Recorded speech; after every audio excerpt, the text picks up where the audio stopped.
AI, in Apple's view, can be used as this incredibly empowering thing. But there is a sense that things are changing very fast in ways that I think it's hard for any normal person to keep up with. And while I think we can look at this as, yet another thing of the scale of the Industrial Revolution, which changed our world in a giant way, that displaced a lot of people in the process and still occurred over like 80 years.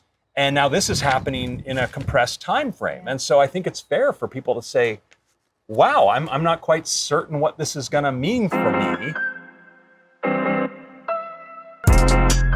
I'm Laurie Segall, and you're listening to Mostly Human, a tech podcast through a human lens. Craig and Joz, I'm so happy to be sitting here with y'all. So to give context to the folks who are listening, you are Chief of Software, Chief of Marketing, very fancy titles. I want to start specifically with what I think so many folks have been thinking about, which is Apple and artificial intelligence.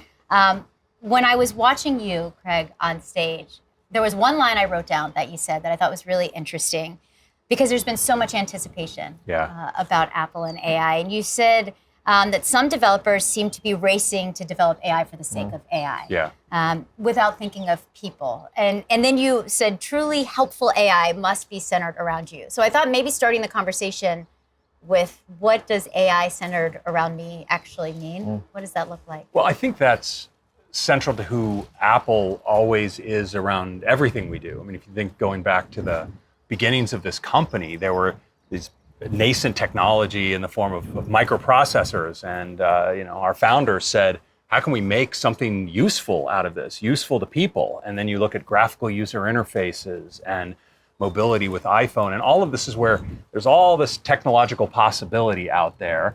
And initially it's used by people are trying to figure out, what is this all for? What does this mean to people? And I think for Apple, the question is, don't say, I've got a hammer and let me look for a nail.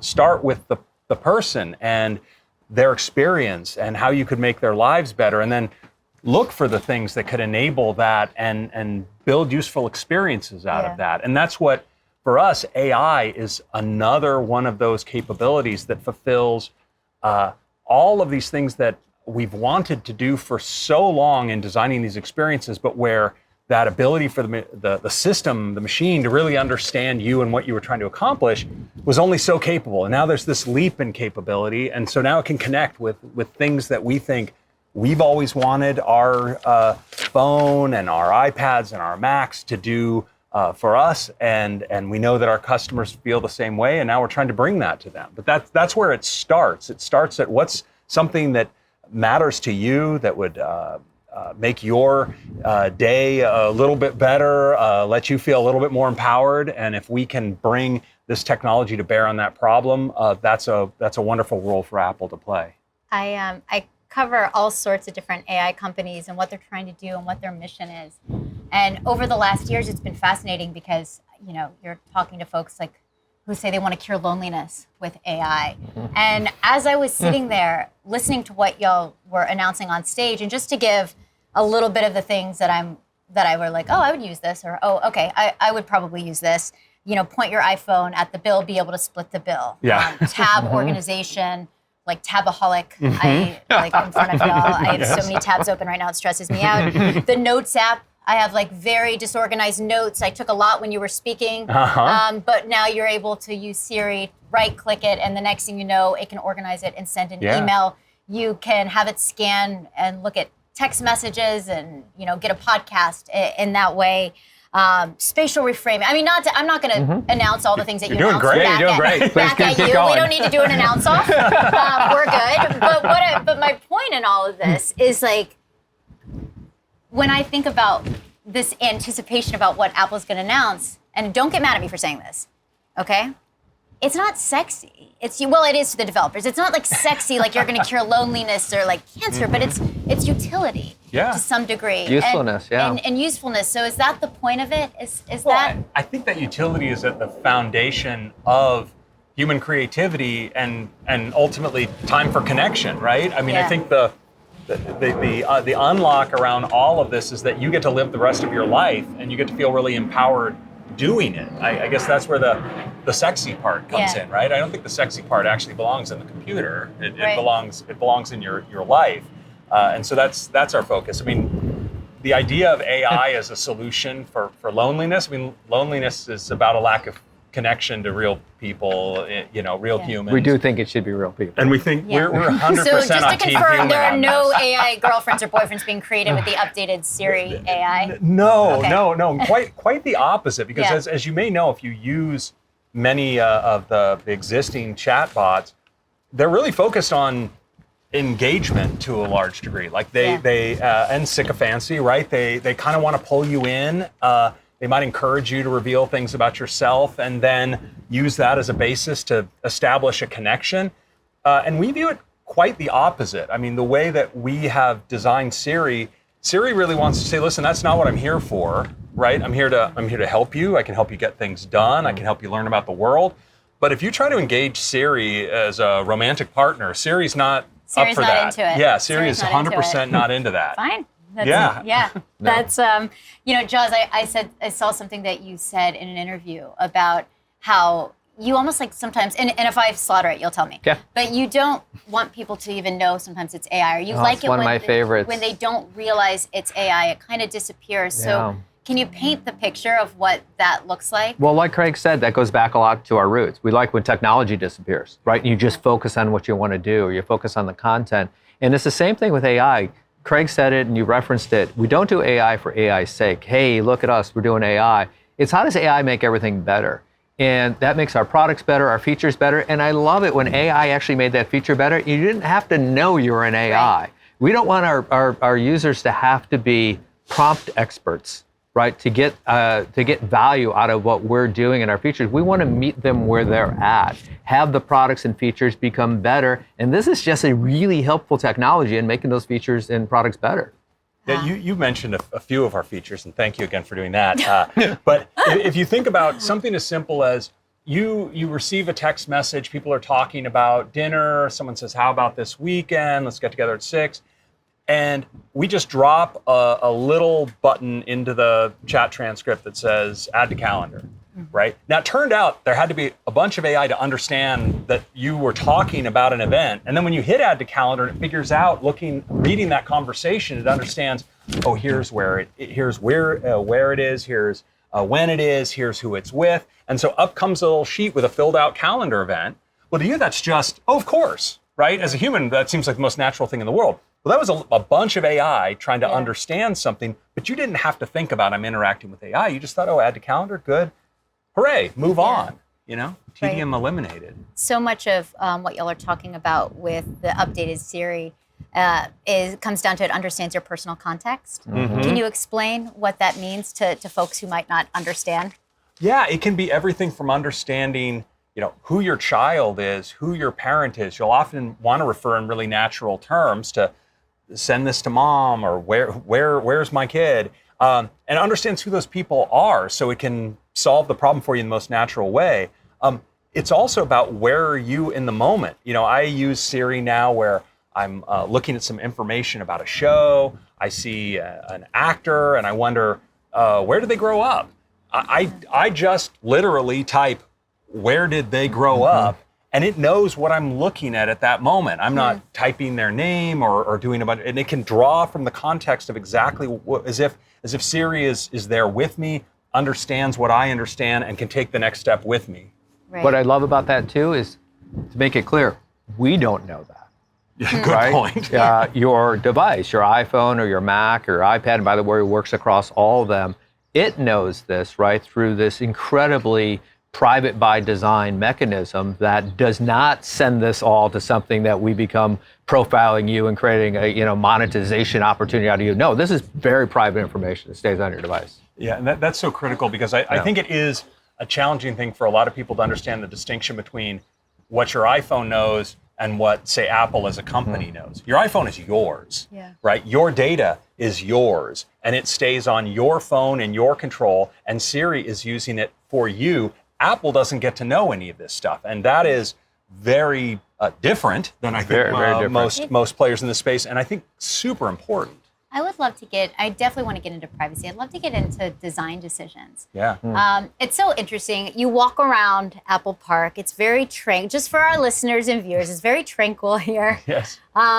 it is, and you really kind of get the sense, the privacy too, right? It's almost like there's like compounds that look like Genius bars. I mean, it's crazy. It's really interesting. As my first time. Ideation yurts, the whole works. Yeah, as my first time here. Yeah. But I imagine that the conversations that y'all have behind the closed doors here about design really impact everything. Because when it comes to the future of AI, and you mentioned this a little bit, this idea of ending with a question mark, or these AI that is really agreeable. I was joking with Jaws the other day and said that ChatGPT recently said to me, "Mom to mom," and I was like, Wow.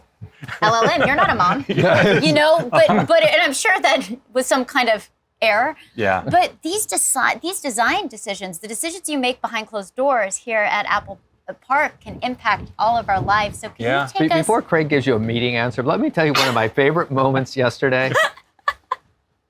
We announced the changing of the curve of the corner of our windows, and people cheered. And that's because design is so important to Apple. It is so important to our users. It is so important to our developers.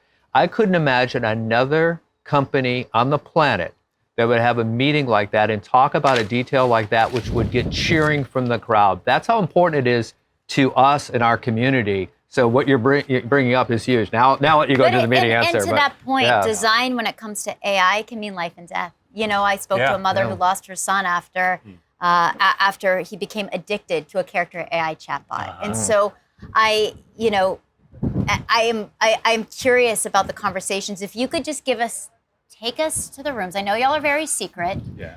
I know you don't say anything, but if you prefer to want to say something, tell us about the design decisions behind the scenes. Like, what did you decide not to do in order to make safer, human-first AI?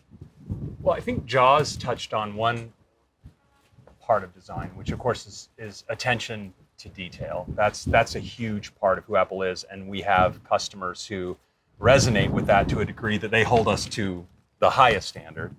But the other part of design is rooted in our values. I mean, people are drawn to Apple for specific reasons because of who we are. We grew up, many of us, we grew up with Apple technology in our lives. We were attracted to this place because of the way it resonated. And so there is a common set of values that are beneath everything we do. And we all have families and friends that use these products. We ourselves are huge users of our product. We're not building this for someone else that we don't understand or care about. We're building this first and foremost for people that are the closest people in our lives. And so the design process is all about, well, what would I want to for myself and for people I care about to have in the world? Something that doesn't exist, something that's missing, something that could be made better. And that's where our discussions start. In all of these cases, we're talking about how it should be and what's the right thing that would be better in the world. And there are we talk about the rock tumbler at Apple, which is a lot of ideas. The rock tumbler, I mean, it's a wonderful story that Steve Jobs told years ago about, it was involved in a neighbor and showing him if you put these rough gravel into one of those machines that slowly rotated and all the rocks banged off each other, that after enough time, what came out is an unbelievably beautiful polished stone. And that's to say that a bunch of people come together in this design process with different ideas, different perspectives, and we bang off each other, right? It's not a completely sterile, organized process. It's throwing a lot of ideas around, trying them out, respecting everyone's points of view, and ultimately coming out with something better than any one of us could have possibly managed ourselves. I mean, the other element of this at Apple is design is inherently an iterative process. You have to try things, something that sounds good in concept. If you just try to rush that straight out to the public, that probably wasn't an actual good idea.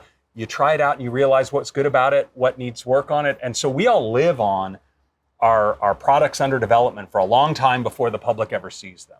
Right? And that in that process, we immediately discover so much, and we get back together and we say, hey, this is what felt like it worked, and this is what didn't work, and this is something that's missing.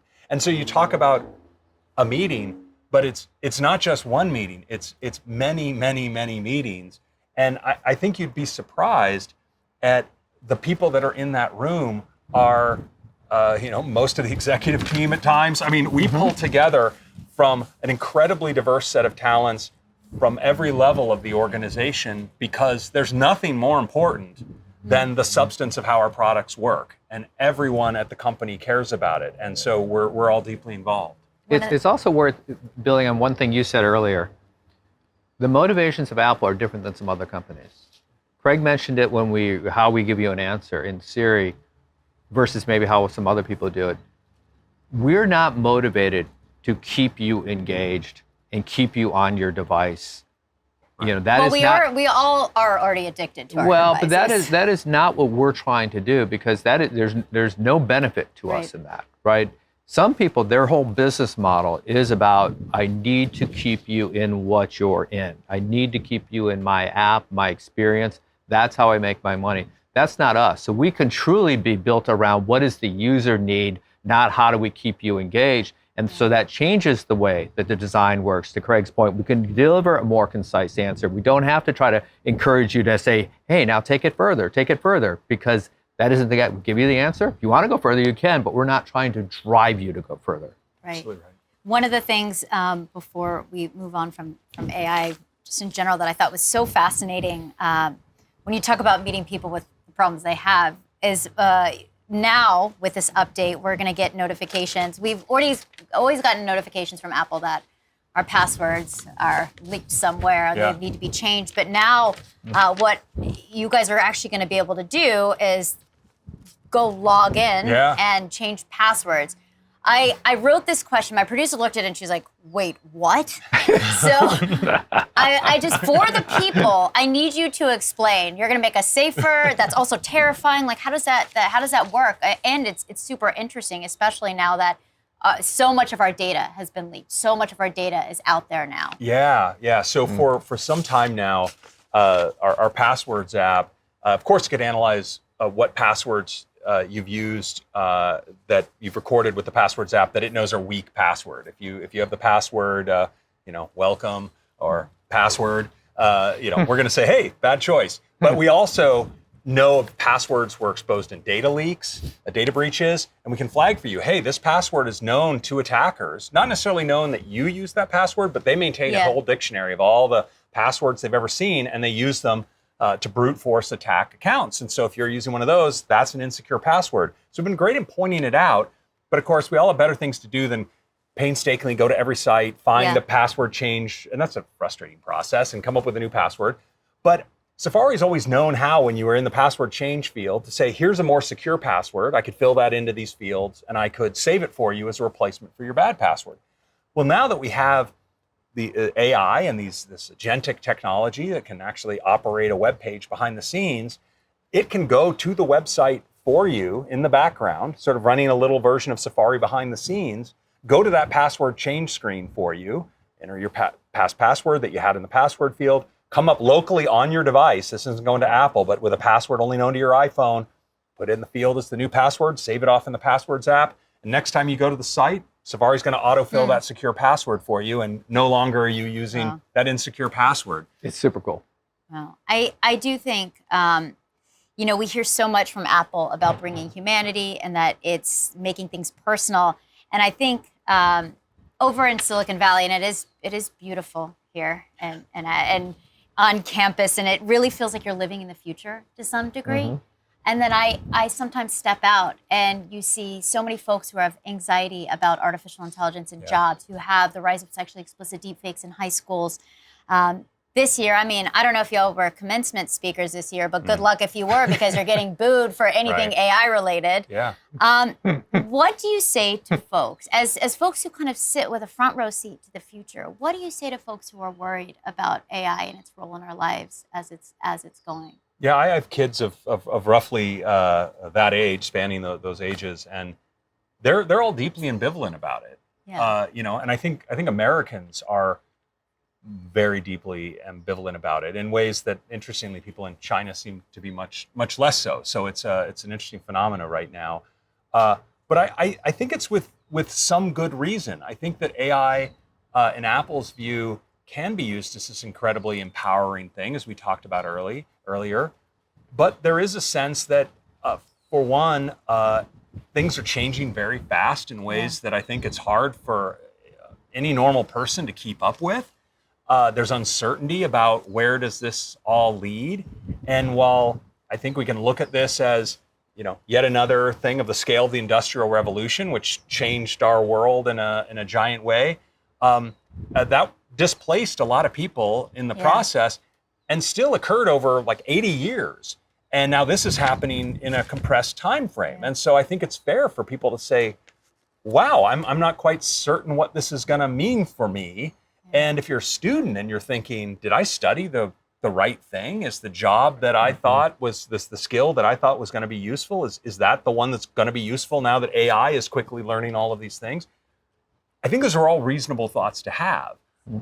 We're in California. We're optimists. We're trying to do the right thing where we can build the right, play the right role in our sense. And I do think in the end this all has a happy ending. But I can certainly relate to people who say, "Wow, this is a big change." I mean, honestly, at this moment in time, there's no bigger place where there's that change than in software engineering. It's literally the first job that AI is showing that it can do to an incredible degree. And so everyone who works in my organization is saying, wow, this thing does a lot of things that I used to take a lot of pride in being, spending decades learning to do well, and it already does it well. What has to be true for there to be a happy ending? Well, for our part, we're doing our part, right? We're building it around you. We're building, as Greg talked about earlier, as we discussed, we're trying to look at it as a tool for you. I've been around long enough that I remember personal computers coming and people having similar anxieties. It was the idea, why would I ever need an accountant now that there's Lotus 1-2-3, which was the predecessor to things like Excel? And the reality is it didn't replace accountants. It became a powerful tool for accountants that allowed them to do more. And I think a lot of computing has been that way over years. To Craig's point, this is a lot happening fast. Yeah. And that uncertainty is certainly understandable. That's why, again, companies like Apple are important, because we're trying to bring the humanity to these things in what we do.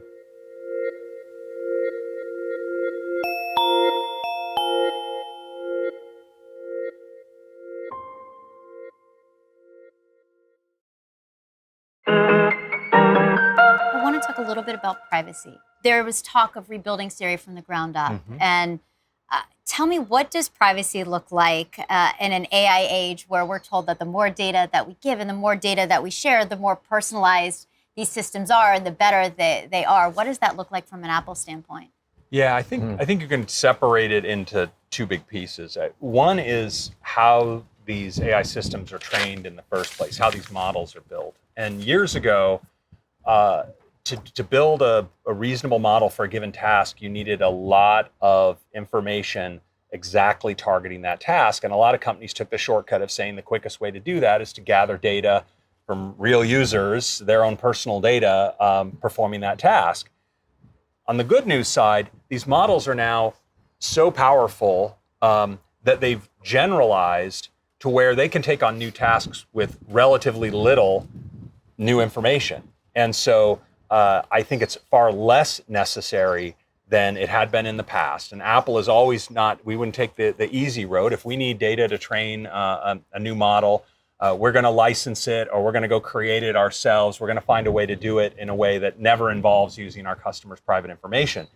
That's totally now possible. The other thing, though, is given powerful AI, we think the most powerful, useful AI is personal. Is if you're gonna if you have someone who's doing a job for you, it helps if they already understand you and what you care about and what your relationships are, what you're currently doing, what your calendar says, what messages you've just received, all of those things. And there are some wildly different versions of how that's done. Most of the industry says the way to do that is to give those companies access to all of that personal information, where they can read it, they can use it for a variety of purposes, and then that makes it easy for them to feed that to their AI to do what you ask the AI to do. It also opens the door to all kinds of other problems that are security problems, privacy problems, and so forth. In our case, we believe that personal intelligence is incredibly important, but you have to architect to make sure that only you and your device that you control is in possession of that information. And so we've gone to Great Links, I think, done some really breakthrough work in how we do on-device processing and how we've created, even in the cloud, a system we call private cloud compute that extends that same privacy model that you have in the phone to computation in the cloud so that you can use powerful AI without giving your data up, without giving it to anyone, including Apple. We think that's central. We think that's the way AI should be built responsibly. I would love to play something for you. Uh-oh. Don't worry. No. It's okay. I recently read that you love asking lots of questions, that this is kind of in your DNA. Okay. And so Why do you say that? I recently had a scammer call me. And don't worry, they pretended they were from Google, not Apple. But I asked this scammer a question. They said his name was Scott Landry. It's not his name. But I said to Scott, I said, what do you have on me? Why do I keep getting these calls? Yeah. And I just want to play you what he said. Okay. Especially as we're entering an era where it's easier and easier to get scammed. Okay, so this is me and Scott Landry. Let's see if it plays. How do you have my info? How are you, and why do I keep getting these calls from folks? Like, I genuinely don't understand. Like, is it just that I guess some of my info is out there? You're on databases. Yeah, you just got leaked on a database. That's about it. Yeah. You want me to tell you what I found you from? Yeah, sure. Or what we found you from? So it's Bitcoin Sec. It's like I don't know what this is in relation to. I don't have Bitcoin. You know what that is? No. Yeah, you must have signed up for a Bitcoin email, I did. Bitcoin related email, Uh-huh. crypto emails. So like those databases that get. Does it just have like my email my email, my phone number? Like, what does it have on it? Yeah, so most ones have email, phone number. I've had somewhere have social. Great. Yeah. So no, your social is not. Yeah, you're good. I have your Gmail, I have your CNN, I have your @turner.com. Mm-hmm. What's it called? Your expected net worth or how much you make a year. What advice would you Why are they give calling to you? people to like protect themselves against you? It's always evolving. So my advice won't be relevant in a year, in 3 months. The advice I would have given 6 months ago isn't relevant now. There's so many things. There's so many things. I have an operation currently running. It's the next wave. Which is? No, I can't say that. I can't say that. Well, I love the fact, Laurie, that you were the first person who had a scammer calling that you turned into an interview. I absolutely amazing. Well, you guys are in good. It's good. We do the executives and we also do the scammers. Did he know what you did for a living? I mean, if you know a lot about you, I think you should have known that you were an interviewer. I did get consent to record him, just in case. But I guess my question to y'all is like, you listen to this. Yeah. Our data is everywhere, right? I know that Apple has always been so focused on privacy. So as AI makes everything even more believable, as the scams are just going to be wild, it took me a second to realize Scott Landry wasn't Scott Landry. And you talk about the people you love. What advice do you have as the technology gets better and better? It's almost like we're in a race to some degree. Well, I think that's right. And what Scott Landry had, it was clearly the product of data brokers that if you aren't browsing with a secure browser or aren't using apps that are respecting your privacy, they are exchanging information between entities. They're building a profile, and that profile becomes the things that people are trading around and can use for all kinds of reasons, often motivated by putting the right ad in front of you or marketing something to you, but sometimes something far more nefarious than that. And so we certainly work to build really great privacy into Safari, great things like app tracking transparency as a standard on the App Store, so that your information isn't out there. And I honestly don't get calls like this because I have a very small footprint because I'm very private about how, the tools I use and how I browse. And so step one is pick the right browser, pick the right tools, be careful where you give your information. Yeah. Anytime you fill out a form for some business, you better trust that business because otherwise they're saying they might see monetary value in trading that. But I think you raise the next level problem, which is where now you'll have not only entities that have all this data on you, but can maybe be an AI that can fake a voice. The really bad ones, and I've had family members who have fallen prey to scams where someone claims to be their grandchild. Yeah. Right? And, oh, I'm in trouble. I need you to bail me out. Don't call mom and dad. They'll be so angry with me. But Grandpa, can you come help bail me out of this situation?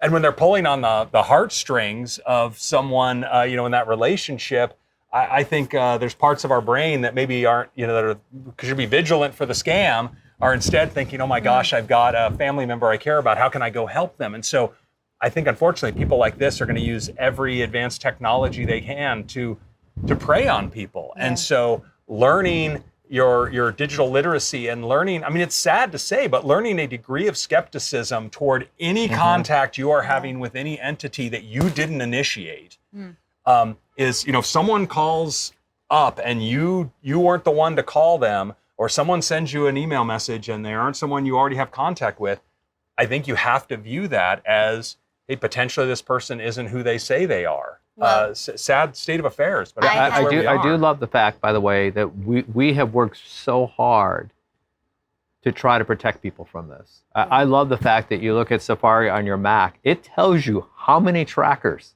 it has blocked on your behalf that you didn't have to, because data brokers are building a profile on you. And we've always said, look, we're not against advertising, but we want users to have to give consent to their information going to somebody else or going to a company different than the one that was asking you for that information. To us, that has been so important. And again, it goes back to what we were talking about earlier.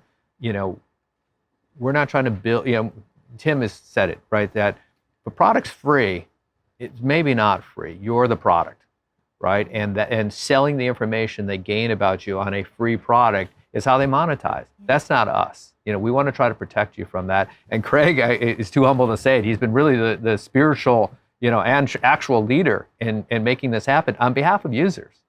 I want to play one more. Lauren is a mom. My name is Lauren. And she has I a live question. in Brooklyn, and I have 2 kids, one of whom is entering middle school and sort of this new phase of independent life. We're among a cohort of families that wants to delay the smartphone thing for as long as possible. We did get her an Apple Watch, but we did also find ourselves having to deconstruct the smartphone device experience for her. We bought her a digital camera for photos and a refurbished iPod for music on the go. It doesn't really work. I realize I'm probably in a particular bubble here in Brooklyn, but it seems like this trend away from smart technology, especially for kids, but also adults, is really growing. I wonder why Apple, the leader in smart technology, doesn't take advantage of this hole in the market and create dumb, safe products for kids in that transitional time period. We're an Apple family, but if there's another product on the market that allows my kid to listen to music, communicate with people I approve, take photos, and find her way via GPS, I would jump on it. Thank you. Okay, so will Apple create a dumb phone? Is the question I guess she wanted to know. Well, I think there's other questions embedded in that, but I think that's a fantastic question, and I very much relate to what she is saying. Good news, we ship such a product, and it is the iPhone, because what we did announce. Yes, was it yesterday? Yesterday. It's a long week yesterday. It's been a long week yesterday. Yes, exactly. What we announced yesterday is we want parents to be able to start when they set up, let's say, a new phone that they want to give a child. When they set it up, the baseline experience is completely focused. It can be focused to the point that what that phone does is lets them call mom and dad and grandma and grandpa, and that's it. Maybe has Find My enabled, so if the parent wants to know where they are. Maybe you've enabled the Books app or the Notes app, your choice. But it starts, we view from starting from the simplest phone, the most basic and simple experience, and then let the parent decide what the time is that's right for their child to open up the set of capabilities. Because I think today parents feel sometimes, well, gosh, you give the kid the phone and suddenly you're just like throwing them out in the big wide world, and everything's going to come rushing in. And we've really shifted the orientation of our child's setup to be start focused and make it really easy and incremental for the parent to make the right judgment for the development of their child and their family's beliefs over time. And I think that's a very healthy way to go. It was interesting to be here for that keynote because there was a lot of emphasis on child safety. This was kind of the first, it was really, a kind of an overhaul of quite a bit and doing quite a bit more, which I think will be interesting, and I'll be very curious to see. Because I remember when I interviewed Tim Cook years ago, it was the launch of Screen Time. Yeah. I blew through those. You guys have to do a lot to stop me from using my phone, and it did not stop me. So it seems as though you've learned a lot over the years of how you can actually build not a one-size-fits-all model for people, but something that different parents can use depending on their child, depending on the age, depending on the category. That's right. I mean, it's so important that the parent and the family is the center of, because each family is going to be different in this regard. But the other emphasis this year is to make it really easy and natural for parents, because we've had over time a lot of different tools out there. And in fact, when we go out and explain them to people, often they're like, oh my gosh, I didn't actually know that existed on the phone. Well, that's good and bad. I mean, our job is partly to make sure that you didn't have to go and dig in the forums to figure out what you could do to piece together a solution for your child. And so now we've tried to make it as easy as possible to get to that easy starting point with your child, and then easy as possible to grow at the rate that makes sense for the parent.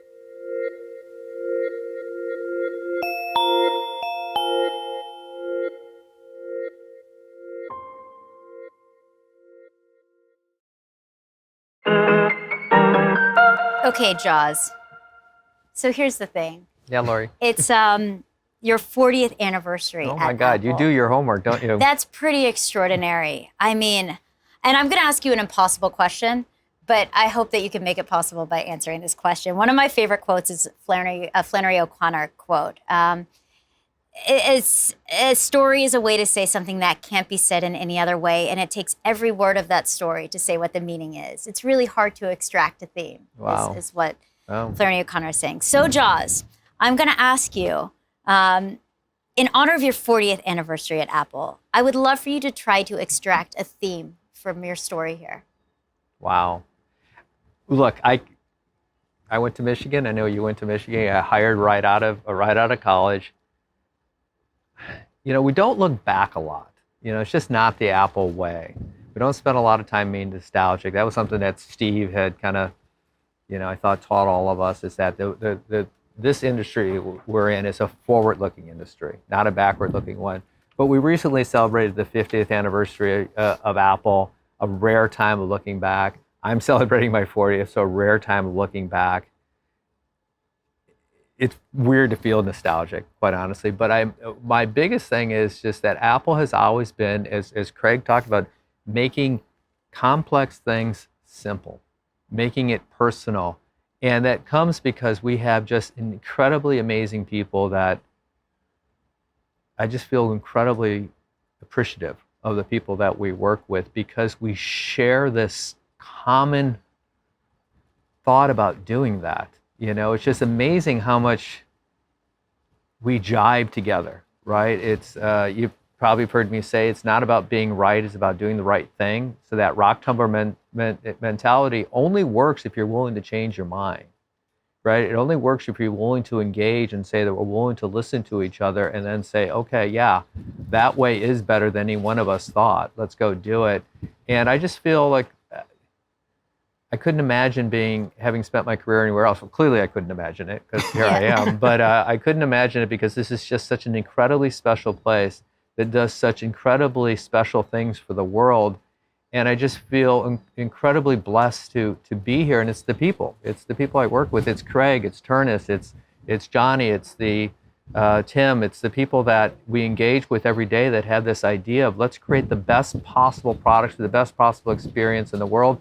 Damn everything else, and it's, I don't know. Is that a theme, Laurie? I guess the theme is people, if I could extract it. And I think as someone who's spent the last 40 years building products that so many people use, what have you learned about people?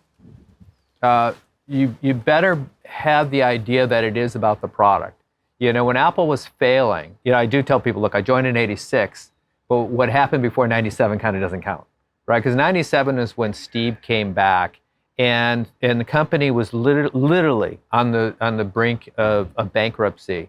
And Steve came back with the idea that, look, great companies fail because they forget about creating great products.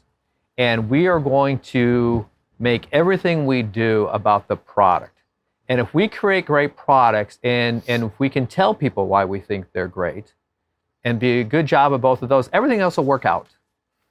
And it is turning out to be pretty prophetic, right? Because that was exactly what we put ourselves to. So we want to have people here that are all about the product, not about themselves. You know, it's about the product. It's about the user. And Tim always talks about it. Our North Star is enriching the lives of our users. And that's literally the conversations we have. What's the right thing to do?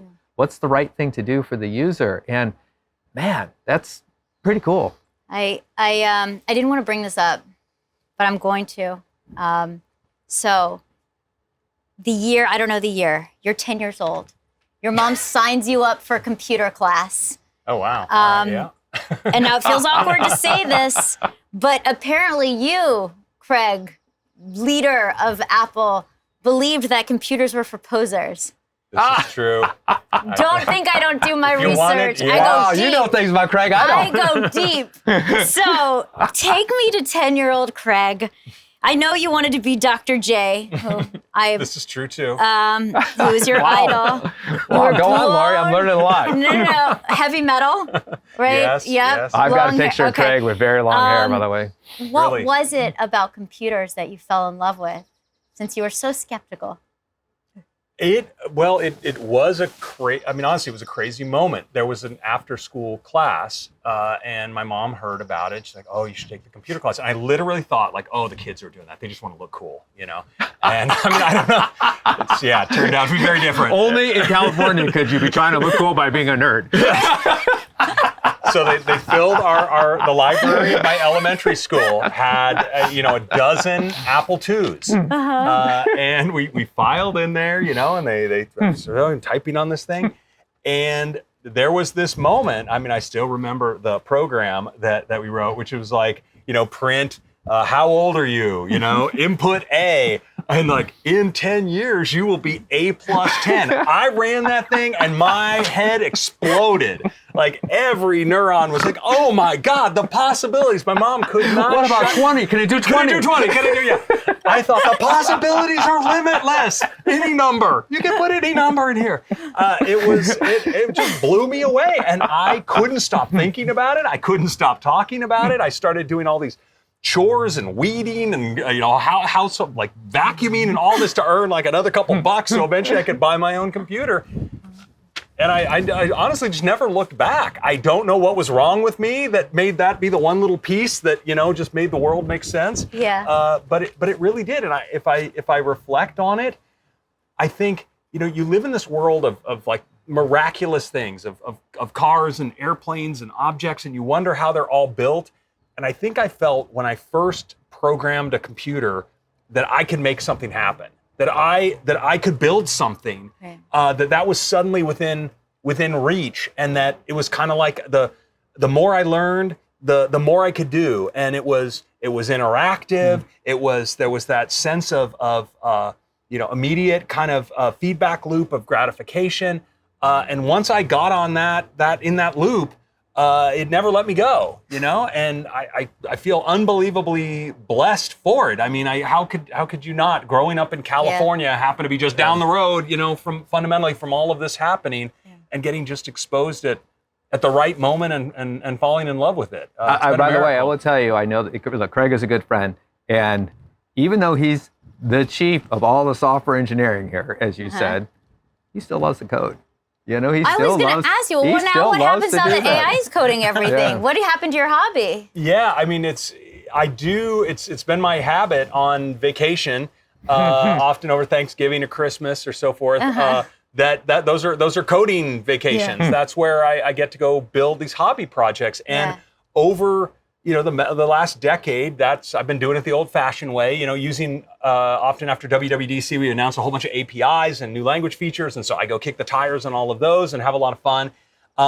and now it's AI. And honestly, over the last year, I've just been that much more ambitious. You know, I think there's a sense that like if you were someone who was an interior designer, and in the past, you know, you had to pound the nail on every little bit of the cabinet that you were building, and there was part of that you could take some pride that you knew how to do that really well, and you could get that joint just right. But you know, how ambitious a remodel could you do if that's how you were going to do it? And now you have AI to do a lot of that, and you can think bigger about the big picture of the design you're creating. You can try more things out. And so right now, while a lot of us in the field are partly like, wow, what does this all mean to us? There's a tremendous sense of excitement about how much more we can imagine and explore and build. I have to wrap it soon, but I wanted to say, when I got into tech and covering tech, it was like 2009. So, I mean, I haven't been, obviously, as long as y'all, but it felt really punk rock. I was one of the first to get an iPhone in college. People thought I was crazy. I love it. And there was this moment, because it wasn't cool to go to Wall Street anymore because we had the recession, everything was imploding. But now you could have, the App Store had launched, the iPhone had come out. Now you could have an idea and you could code it into the hands of millions of people. Yes. It was such an extraordinary time, and there was so much creativity, and there was lots of failure, but the stakes didn't feel as high. Now I sit across from tech founders, and the stakes feel really, really high. And I think about, you know, looking at the Apple Garage days and these moments where just creativity was just bursting everywhere, and the Apple quote of like, you know, think different. How do you think different once you've become the norm, once you become the mainstay, once you're not punk rock anymore? And I can say that to you because I know that you like heavy metal and punk rock. Yes. Well, I think it is, I mean, look, that no one I think is more surprised than we are that to go from being the underdog to suddenly finding like, what in the heck just happened? We're kind of successful. That's weird. It doesn't fit with your self-conception. And you know, Jaws he's been here 40 years, but you look around, Apple is unusual in having so many people here that have been here for so long and who joined this company not because they thought here's a rocket ship for, you know, getting big and financial success, but because they like building these things. They like doing what Apple did, and they're the people that are still the heart and soul of this company and have attracted other like-minded people. And so we're still those people, you know, and now we do get to do harder things. You know, we have the resources to, you still have to choose. You know, we Jaws and I get the letters that say like, hey, I guess it's emails. They're generally not on paper anymore. Occasionally on paper. It's weird when that happens. But, it's true. you know, they say, hey, Apple, you're so successful. Why don't you do everything? And it turns out you have to pick a few things, because even as much as we have all this capability, doing things right takes focus. But we have the opportunity, Apple, to do bigger things right. And that's still creative, and it's still exciting, and I think more than ever, it makes a big difference in the world. And having this opportunity to have that big a hopefully really positive role in people's lives, that's incredibly gratifying. Yeah, I do. It is interesting because I do take, and it is occasionally a letter to your point, and I hate that. I'd just rather an email. But you get a lot of emails too about all the things that Apple should do. And usually it's so flattering because it's almost anything that's hard or not great in the world. It's like, Apple, will you please do it? Will you fix and this? it's that affirmation that you guys will know how to do this. You know how to make it people first and personal and easy to use. And I take that as such a compliment when they ask us to do those things. Cool. Thank you guys so much. Appreciate it. Thank you, Laurie. Great questions. Yeah, enjoyed it. Thanks.